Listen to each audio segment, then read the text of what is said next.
Estamos empezando el segundo bloque de esta edición de Alerta Temprana. Le damos la bienvenida a Harald Beyer, director del Centro de Estudios Públicos, ex ministro de Educación. ¿Cómo está, Harald? Bienvenido. Hola, buenas noches. Muchas gracias por invitarme.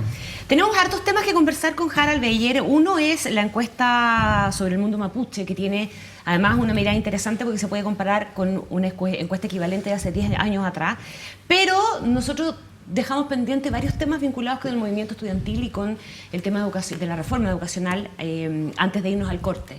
Así que queremos aprovecharlo en su condición no solamente de exministro, que me imagino no le trae tan buenos recuerdos, porque no terminó. Ya no me acuerdo. Ya no se acuerda. Pero da para una pregunta al tiro, ¿son los mismos estudiantes estos que los que te tocaron a ti? Para allá iba yo exactamente. Similitudes y diferencias del movimiento del 2011 con el que tenemos hoy día. No, yo creo que el movimiento estudiantil del 2011 surgió por problemas concretos que existían en la educación chilena, la educación superior chilena, y eso había que reconocerlo, había que enfrentarlo, y de alguna forma, mejor o peor, se enfrentó. Pero yo no entiendo ahora el movimiento estudiantil exactamente qué está pidiendo, porque el país está en una reforma que todos saben que va a ser de largo plazo. Nadie puede pensar de que una reforma de la magnitud de la que se ha planteado, más allá de las diferencias que yo pueda tener con aspectos concretos, puede llevarse adelante en un periodo muy limitado. Y da la impresión de que hay una exigencia de inmediatez que no se corresponde con ninguna reforma de esta magnitud. Y eso yo no lo vi el 2011. El movimiento del 2011, el 2012, que es el que me tocó a mí, tenía claro que esto era un proceso a largo plazo. Siempre se decía que esto era algo que había que partir y que iba a terminar no sé cuándo, pero hoy día parece que todo se tiene que resolver aquí y ahora. Además yo me quedo con la sensación, no sé si tú la compartes, que el 2011, 2012, el deseo era poner en escena un problema. Era la faceta más virtuosa de una manifestación social. Que fue social, más que estudiantil. Que es como decir, queremos educación pública, gratuita y de calidad. Pero ahora es como que te están indicando con el dedo puntualmente lo que tienes que hacer para satisfacerme. Claro. O sea, es pero además, de forma muy inmediata. Por ejemplo, a mí me han comentado muchos académicos de universidades de distintas naturalezas que están tomados, que hoy día se toman las instituciones y después empiezan a planificar qué es lo que van a demandar, cosa que parece muy raro, digamos, desde el punto de vista... Y como decía Agustín, terminan demandando el horario clásico. Claro. Muchas veces es así. Sí. El petitorio se hace en la toma y el petitorio, las más de las veces, tiene que ver con que se disminuyan exigencias curriculares, que se den más facilidades. Yo de pronto ahora tengo la convicción, conversada con mis alumnos, yo sé que a ellos no les gusta escuchar esto, de que a grupos estudiantiles numerosos les interesa mucho más que la calidad, la facilidad. Ellos llegan a la universidad y la quieren fácil y la universidad no puede ser fácil. Y en consecuencia muchas de sus demandas no son para obtener una mejor calidad, sino para obtener facilidades que les permitan salir pronto al mercado laboral y hacer dinero, tener éxito, reconocimiento ahora, con el título profesional. Del 2011 estamos en el 2016, han pasado 5 años. ¿Por qué tú crees que el problema se ha prolongado? Porque el movimiento estudiantil hubo un momento en que decayó, ha empezado a resurgir en el último tiempo, no tenemos muy claro exactamente con qué demanda, pero... en un momento el mundo político, ¿se acuerdan que uno hablaba de la perplejidad del mundo político frente a este fenómeno que irrumpió con una fuerza brutal? Los medios quedamos perplejos y nos dimos cuenta que estábamos enfrentando un problema que pocos habían reconocido. Sin embargo, hoy día la situación del problema ya está reconocido, ya está puesto sobre la mesa, pero seguimos todavía quejándonos. Bueno, yo ahí tengo una visión crítica del mundo político. Yo creo que los políticos están para resolver problemas y los problemas hay que ir resolviéndolos de a poco. Y nada puede ser tan perfecto, sobre todo con un sistema tan complejo como el nuestro. Pero fíjense ustedes que desde el 2011 que he presentado proyectos que resuelven problemas institucionales. Perfecta o imperfectamente, eso lo podemos discutir. Pero van avanzando. Nada de eso se ha legislado todavía. Los jóvenes del INACAP hoy día no saben si van a tener gratuidad o no van a tener gratuidad. No puede ser que estos problemas se prolonguen en el tiempo. Yo creo que las democracias están preparadas para ir resolviéndolos de a poco, ir ajustando, si no lo hacen bien, mejorando, pero no se puede prolongar en el tiempo la no reforma y al mismo tiempo tampoco esas reformas pueden ser inmediatas, digamos. Y la ecuación ahí, yo creo que el mundo político no ha sido capaz de resolverla adecuadamente. Pero Harald, hay un elemento que yo creo que también puede tener alguna incidencia en esto y me gustaría conocer tu opinión. la superficialidad del debate, la tendencia a discutir con consignas, porque uno mira hoy día una entrevista a la ministra de Educación y se ve que ella está atrapada en una consigna que esto del fin del lucro, y de que no vamos a tener más una educación de mercado, y uno escucha a los dirigentes estudiantiles que están exactamente en eso. Yo creo, por lo menos, y no sé cuál es tu opinión, de que eso es un diagnóstico muy superficial de lo que pasa con la educación chilena y sobre todo con la educación superior chilena, atribuirlo simplemente al lucro. El lucro yo creo que es un elemento menor, digamos, que obviamente que hay que hacerse cargo de él, hay que regular y todo lo demás, pero que no puede explicar lo que tiene que hacer el país en materia de educación. O sea, estamos, se supone, a pocos días de que ingrese un proyecto de ley acerca de la educación superior en Chile. Y yo creo que no ha habido un debate a nivel de opinión pública, a niveles académicos, sobre qué es lo que debieran hacer las universidades, qué tipo de universidades debiéramos tener, un tipo, dos tipos, más tipos. ¿Qué pasa con la educación técnico-profesional? Lo que decía Harald. Entonces, yo creo que la superficialidad del debate, esto de debatir sobre la base de consignas, también es responsable de que al final se tengan estas posiciones extremas y reduccionistas que en definitiva no permiten avanzar con el sistema de ir resolviendo los problemas que efectivamente hay, que son muchos por lo demás. O sea, yo creo que eso es cierto, pero déjame darte un ejemplo. El sistema de aseguramiento de la calidad que se empezó a fraguar en el primer gobierno de la presidenta Bachelet y se terminó de legislar en el gobierno del presidente Piñera, que es un tremendo cambio, se demoró 2 años y medio. Hoy día estamos discutiendo 5 años y todavía no hay proyecto. Y por lo tanto nos vamos a demorar 2 años más en aprobarlo. O sea, desde que esto se discutió hasta el momento en que se aprueba pasan 7 años. Eso es pero ilógico. Sobre el lucro sí hay proyecto. Pero ni siquiera hay un proyecto, porque eso se trata en el contexto general, creo yo, de toda la reforma. Es como la retroexcavadora, digamos, si no es el tema. La ministra habla mucho, es que tendemos, Luis, a llamar consignas a las ideas de los demás que no coinciden con las nuestras. Pero mira, a propósito...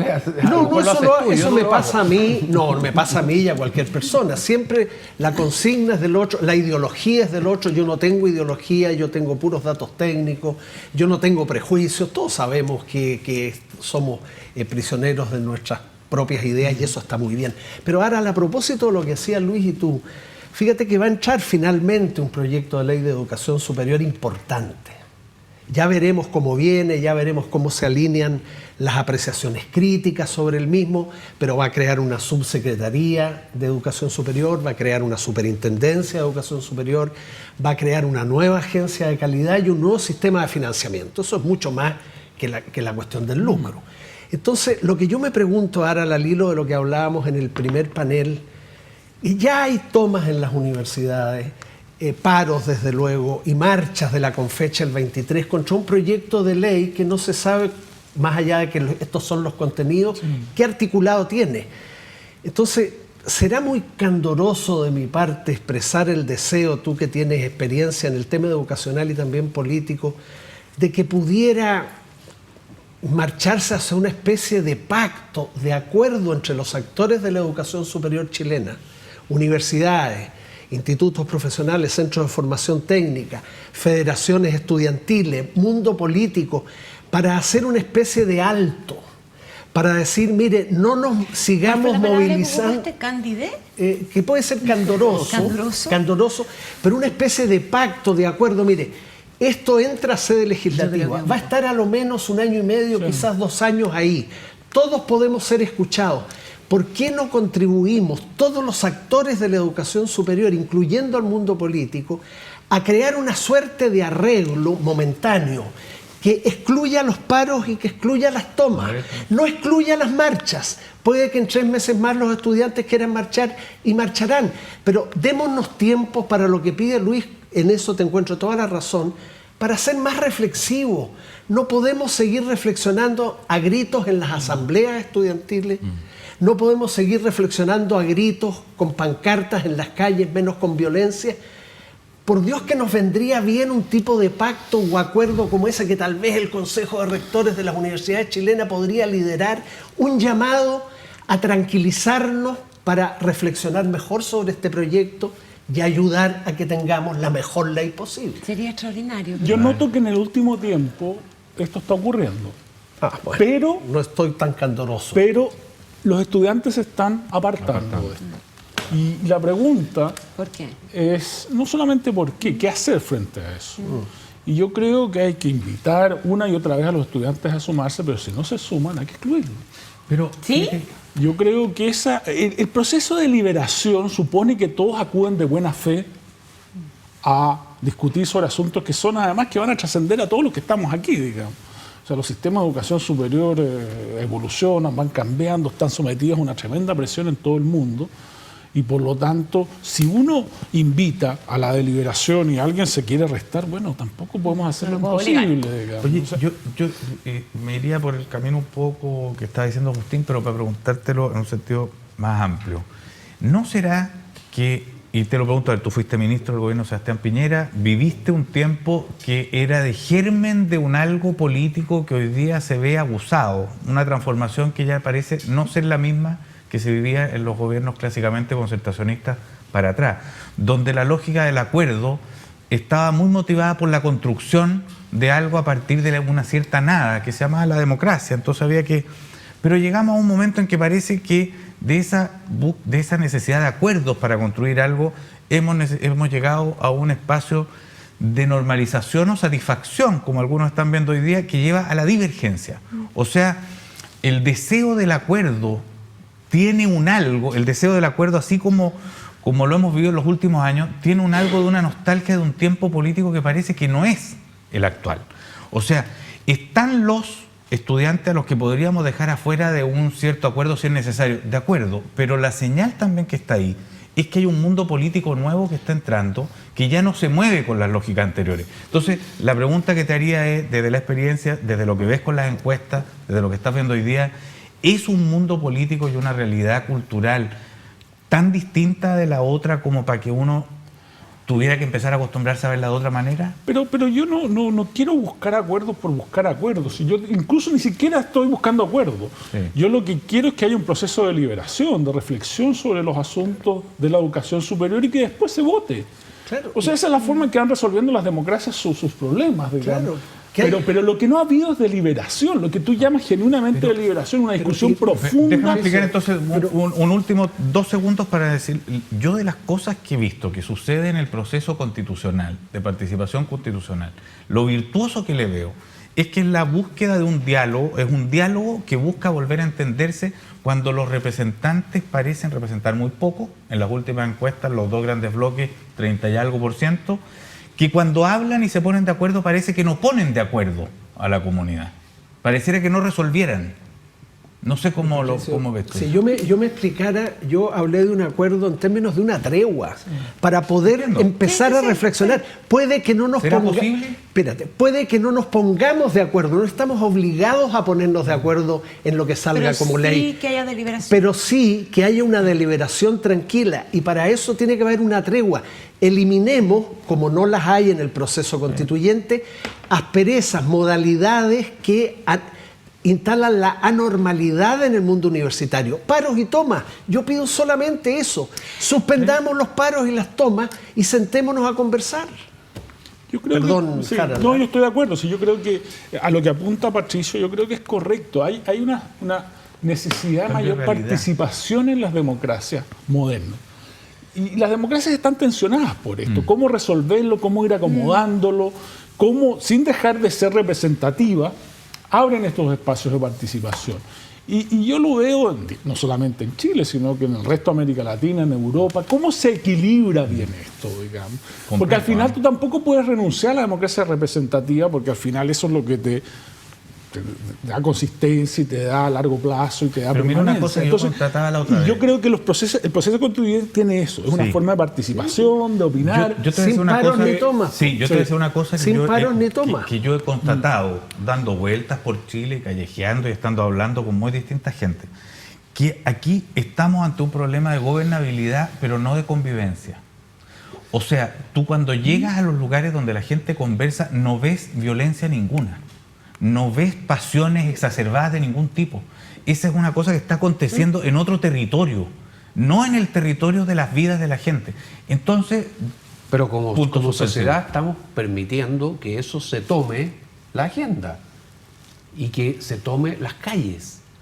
Y que afecte a mucha gente. O sea, y que no legitime la razón de fondo de los movimientos. La relación cotidiana entre un vecino y otro, entre una persona lo que pasa en el movimiento estudiantil, entre un empleador y un trabajador. Lo que pasa en la Confeche en estos momentos es completamente ajeno a la realidad chilena. Es una cosa que está... Pero se le puede pedir a los jóvenes de la Confech que tengan el mismo tipo de conducta que están teniendo los ciudadanos que están participando en los encuentros y en los cabildos. Es lo único que yo diría. Serenemos los espíritus por un momento mientras discutimos este proyecto de ley, porque con toma y con paro no lo vamos a poder discutir reflexivamente. Harald, estamos efectivamente, y es un tema que en muchos programas nosotros hemos comentado, a lo mejor un poco suelto, ¿verdad? Lo que dice Pato y con lo que tú estás de acuerdo, es que estamos enfrentados a una realidad distinta. Este es un país que ha cambiado. ¿Cuánto efectivamente ha cambiado? ¿Qué nos dicen las encuestas en el tiempo, verdad? Las comparaciones con 10, 15, 20 años atrás, respecto de dónde estamos parados, para dónde queremos ir, qué es lo que reclama efectivamente la gente. Yo me acuerdo de una conversación que tuve una vez contigo en la radio a propósito de hasta dónde llegaba el nivel de demanda de cambio de las personas. Y tú me decías que lo que la encuesta finalmente muestra, en la comparación en el tiempo además, es que la gente básicamente lo que está pidiendo no es que le cambien el sistema entero, sino que fundamentalmente le entreguen una suerte de respaldo en caso de necesidad. De sentir que tiene una suerte de colchón sobre el cual caer en el momento en el que lo necesite. ¿Es efectivamente eso lo que está...? Yo creo que hay cambios en distintos planos. Yo creo que lo que la gente siente hoy día es que tiene más control de sus vidas. Y eso es muy importante, cómo reacciona. Mira con más independencia, pero también con menos temor todos estos cambios sociales que están ocurriendo. Porque ya no estamos viviendo en una economía de subsistencia, la democracia se ha consolidado, las libertades no están amenazadas, y por lo tanto tú tienes que tienes más control de tus proyectos de vida. Tú quieres llevar adelante tus proyectos de vida y eso supone participar, conversar, tener estas situaciones que describía Patricio, ¿no es cierto? Pero también quiere tener más opinión en los problemas públicos de alguna u otra forma. También sabe que tiene limitaciones, no espera que todos tomemos las decisiones y todo el tiempo tengamos grandes plebiscitos para resolver todos los problemas, ¿no? Pues la gente es razonable. Pero al mismo tiempo hay un cambio valórico muy importante. O sea, temas como el aborto, como el matrimonio igualitario, son temas que crecientemente están siendo respaldados por la población. Y por otra parte, la población valora el progreso económico, pero siente que tiene muchas inseguridades. Y esas inseguridades está pidiendo que se resuelvan de alguna forma, ¿no es cierto? Y por lo tanto, esa es de alguna forma, para ponerlo en términos muy simples, la gente quiere llevar adelante sus proyectos de vida y quiere tener cierta seguridad de que los va a poder desarrollar. Y en esa lógica que tú estás describiendo, ¿qué son los encapuchados? ¿Quiénes son los encapuchados? ¿Qué representan los encapuchados, crees tú? Yo creo que, a ver, las sociedades que se modernizan rápidamente y que no tienen bien resueltos los problemas de la seguridad van dejando gente marginada. Y yo creo que hay mucha marginalidad en Chile, que no es un fenómeno grande. Y marginalidad no lo digo en el término económico. Sí, eso me parece importante. Lo digo en términos de gente que no se siente perteneciente, que no se siente integrado. Y yo creo... ¿Hay alguna de esa marginalidad que es francamente burguesa? Por supuesto. Por supuesto. No estoy especulando, digamos. Quienes organizan... Las encuentras en la universidad, en el anarquismo hay mucho de eso. O sea, grupos que se organizan y que son capaces de rentar un bus para irse a Valparaíso... Claro, hay de todo. Sabiendas de que van a hacer arder. Pero eso requiere... no son grupos marginales. No, es que no son marginales del sentido económico. No quiero hablar de... Claro. Sino que hay gente que se va quedando... O sea, todo el 90 y tantos % de la gente va caminando en este proyecto, por así decirlo, gran proyecto país. Y hay grupos que se van quedando fuera, por distintas razones, que no son solamente económicas. Y eso requiere que el país de alguna forma los vaya procesando y los vaya cogiendo. Yo creo que eso no existe. Yo aprovecho de pasar un aviso, hicimos un grupo transversal que está pidiendo prioridad infancia.cl. Muchos de estos problemas tienen que ver con eso. Eso qué importante ese tema. Sí. Qué importante Porque va mucho más allá del problema del Sename, es una mirada mucho más amplia del tema de la infancia. Te lo pregunto más bien, ¿hacia dónde va esto? Porque yo el diagnóstico del que arranco ahí es efectivamente cuando uno ve que un porcentaje altísimo de la gente que está en las cárceles pasó por el Sename, que un porcentaje altísimo de la gente que delinque y que pasa por estas experiencias o que genera, que vive experiencias de violencia, pasó por el Sename. A uno de repente le viene unas ganas de gritar, bueno, ¿y por qué no estamos preocupados antes de nada del Sename? Porque los niños del Sename no marchan, no tienen organización y no provocaron el tremendo remesón social que significó en nuestro país el movimiento estudiantil, que ha cambiado las prioridades y que hace como sociedad empecemos a gastar mucho dinero en el tema de educación superior antes de gastar el dinero en la infancia. En la ropa del Sename. Entonces, yo creo que eso es parte de lo complejo y lo problemático que significa para una sociedad manejar el tema de democracia representativa por una parte y de necesidad de participación por otra. Porque no hay mecanismos fluidos, naturales y normales para procesar esas diferencias. Y yo creo que es un desafío muy importante para todas las sociedades. Yo creo que la reforma de la educación superior es un tema preterido por todos los gobiernos anteriores. Es decir, ha habido en esto... ¿Por qué no nos dimos cuenta, Agustín, es que no se tiempo trata de la educación prebásica o del tema de la infancia? Pero tú crees que no se han dado cuenta. Por los grupos de presión. Hay muchos programas de apoyo en ese sentido. No se trata de elegir entre uno u otro nivel de enseñanza. Objetivamente, tú puedes hacer más de una cosa a la vez. ¿Pero qué proponen ustedes hacer con el Sename? Agustín, pero contéstame esto, ¿qué tiene más voz? ¿Los rectores de las universidades chilenas, los estudiantes de las universidades chilenas o las personas que administran los centros del Sename o los centros particulares, digamos, que se dedican a la atención de menores carenciados? Vamos con la iniciativa en favor del más voz tienen los empresarios que una en esta sociedad. Pero más voz tienen los empresarios también, pero eso no prueba nada, por Luis. Prueba mucho. Pero mucha más voz tiene la SOFOFA y voy a decir yo, voy a hacerle un cargo a la SOFOFA. Prueba la forma como se distribuyen los recursos públicos. La educación superior en Chile fue desatendida por todos los gobiernos de la Concertación. No fue prioridad para ninguno. Sí, pero hay formas distintas de atenderlo, digamos, y yo creo que hay que atender. Por ejemplo, si tú me crees, si yo creo que aquí es mucho más importante asegurar fondos basales para muchas universidades que lo hacen relativamente bien que asegurar gratuidad universal. Y creo que eso le hace mucho mejor al sistema de educación universitaria. Y eso te permite liberar recursos para otras prioridades que tiene el país. O sea, yo estoy de acuerdo contigo que hay que atender el sistema universitario, pero a mí el foco de este prioridad infancia.cl... No, déjamelo para la vuelta a la pausa y hablamos de infancia y de mapuche, que es parte importante también si queremos hablar de marginalidad. Vamos a la pausa y volvemos al último bloque.